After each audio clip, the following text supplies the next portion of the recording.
But he creates a dichotomy. He basically says he's suggesting, and I think just for simplicity's sake, that and I think for his argument, he's just saying that you get more bang for your buck, your power behind the person when they are inspired, as opposed to simply mercenarily paid or whatever sort of other sort of payment they might get.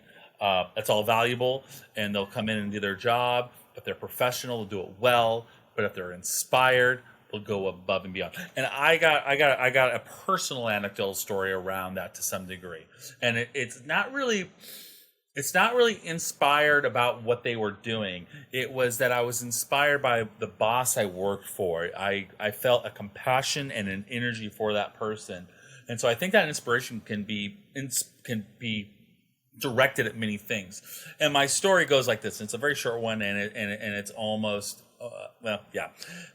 years ago. I was working at a company where I had to create some marketing materials, digital marketing materials. And so in that process, I was building a visual representation, a visual sort of graphic.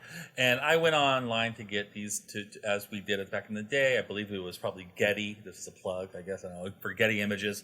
And I would grab all these images. And we had always used what was called royalty-free images. And royalty-free were things that you could use, and they were super cheap. And you can use them for a year or forever or something like that. And so I would often, we were implored to use these royalty-free images to keep the visuals cheap. And so I did this thing. I created this montage, and it went all the way up to the top of the brass. And they saw it, and they agreed, and they loved it. But bam, came back down. Jodah, they want it. Strike that. Let's go. I went to go buy those images. Sure enough, one of them was not royalty free. In fact, and for somebody this might not be a lot of money, whatever, but for this particular project, where I think the budget was about $60,000, this one image they were asking for about $20,000, and wow. I found this out on a Friday, right when everybody left. So I had a whole weekend to think I'm going to have to quit my job or fire or disappear or whatever. I was going to like sell a kidney to help pay for it. I didn't know what I was going to do, and walked into the office on Monday morning, and I just had to deal with it right away. Went into my boss and I said, "Hey, this is what happened." Bam, bam.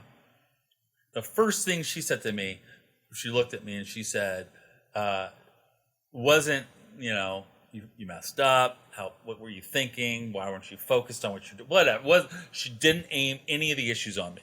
She said, "How much are they asking for?" And I said, $20,000. She goes, "That's way too much for that image." And so she goes, I know these people. Let me deal with it. So I left the office. She called me back in. She goes, "Okay, here's the thing. I got it down to about $7,000. We get to use it for anything you wanted." She was able to negotiate a way better. And she goes, and this is a big company I work for. She goes, "Jodah, don't worry about the cash. I mean, this is a big company. We got money everywhere, so it's not a big deal." She goes, "Just pay attention next time." Boom. That was it. That was the whole thing. The fact that she knew that it was an innocent mistake. She took into scope the picture of the bigger company, that it could absorb $7,000. She understood the whole thing, and she did not let me feel horrible. Made me go, "Hey, I'm going to."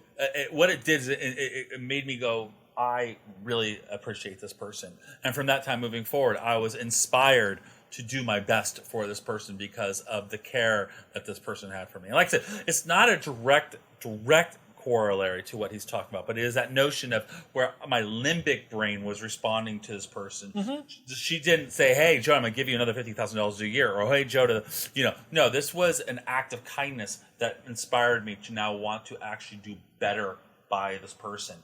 And I think that I can see how that is very meaningful and valuable for, you can get your employees or your workers or your coworkers to bond with the empathy of the room, and not in a manipulative way, even just realistically, that you can go probably quite far with that ethos. Yeah, and I think that does speak to values, and leadership, and it kind of gets back to that transformational leadership part of the spectrum, right? You go from transactional and that exchange to, the relationship that a leader has with their employees and their staff, and and building those relationships and building trust and making it a safe space for people to work within, and knowing that they can go to you, I think is all, even if they've really messed up.